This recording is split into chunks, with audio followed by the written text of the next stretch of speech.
Hey everybody, for my agricultural speech, I'll be talking about Puerto Rico. An interesting fact about Puerto Rico is that it almost wasn't even called Puerto Rico until Christopher Columbus traveled there in 1493. He called the island San Juan and established a, t- a town called Puerto Rico. But over the passage of time, the name switched and the town became San Juan and the island became Puerto Rico. But what I want to talk about during my speech, what I want to kind of key in on, is the different traditions of Puerto Rico. Because through my research and my agricultural interview, I really found out a lot about the different traditions of Puerto Rico, and I thought it would be interesting to just kind of, focus my speech around that. So the traditions I want to talk about is Three Kings Day, Quinceañeras, Festa de Santiago, and also Christmas. And I know what you're probably thinking. Why would we talk about Christmas? Because we have Christmas here, right? And you'd be right about that. But Puerto Rico does Christmas with a twist. First of all, in Puerto Rico, Christmas lasts 45 days. It starts at the end of November and it ends in mid-January. And I know, and I know me for one, as a kid, I would have loved to have a 45-day Christmas because you know what that meant for me? That meant more presents. But one of the interesting traditions that they do during the 45 days is called Pindera. And what that is that's like late night Christmas caroling. Like we do Christmas caroling here, but it's really different because they do it in the middle of the night and they travel in a group and they wake their friends up. Like that's their goal. They go to their friend's house and they knock loudly on the door and they start doing Christmas carols and the goal is to wake their friends up out of bed. And the other part of the tradition is whoever they wake up has to travel with them to the next house and they have to wake up the next person.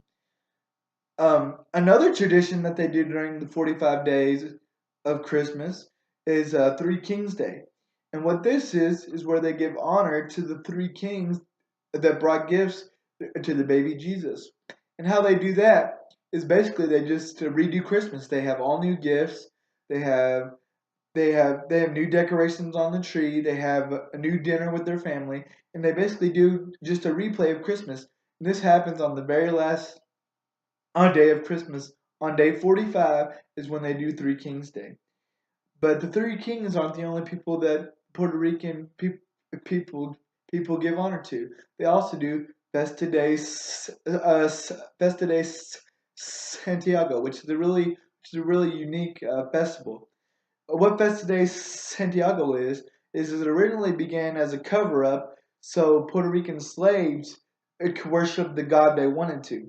Because in, in Puerto Rico, most of the slaves were forced into Christianity.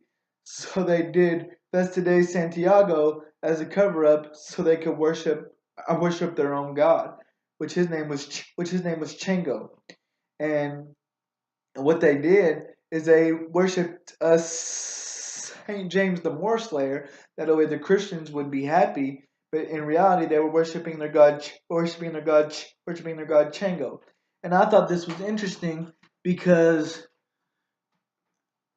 growing up as a Christian, well, I never thought that people were like forced into Christianity. I've heard stories of people being forced into other religions and then and then becoming Christian. But it was kind of unique to see these slaves were actually forced into Christianity, and they had to find other ways to worship the God they wanted to.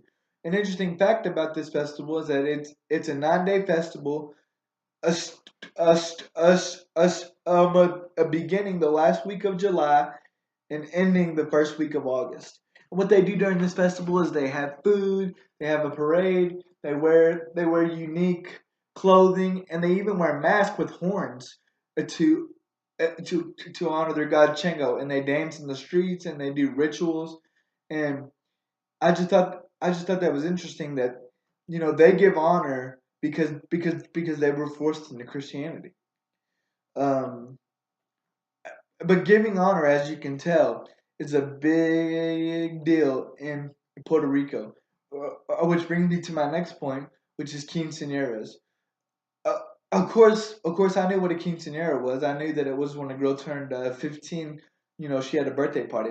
But I thought that that's all it was. It was just a way to, give honor to a girl because it was her 15th birthday party, and that's when they believed that a girl turns into a woman.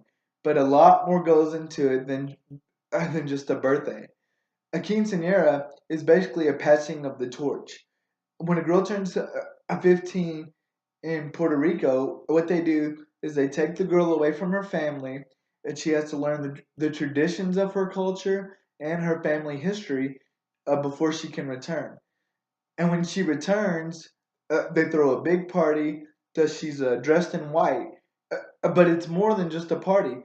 They actually have to learn choreography to be able to actually perform at the party. And what they do is when the girl returns, her and her dad have the first a dance on the dance floor before anybody else can take the dance floor. The girl and her father always have the very first dance, and they have to all and they have to and they have to and they have to and they have to and they have to learn the waltz. And then after that, 15 of her closest friends have to take the floor, and they learn uh, and they learn to dance just for this birthday party. They have to learn to dance. So it's a lot more than just getting presents and getting gifts.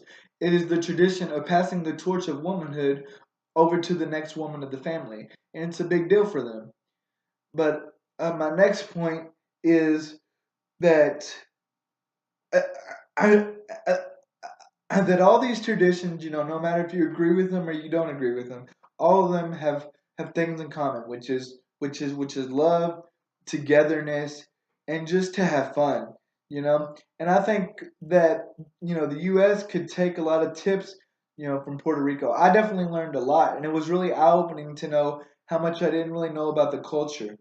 And I think the U.S. can really take a lot of tips, from Puerto Rico, because I think here we tend to commercialize a lot of our holidays like Christmas and Easter, and it just becomes about gifts and presents.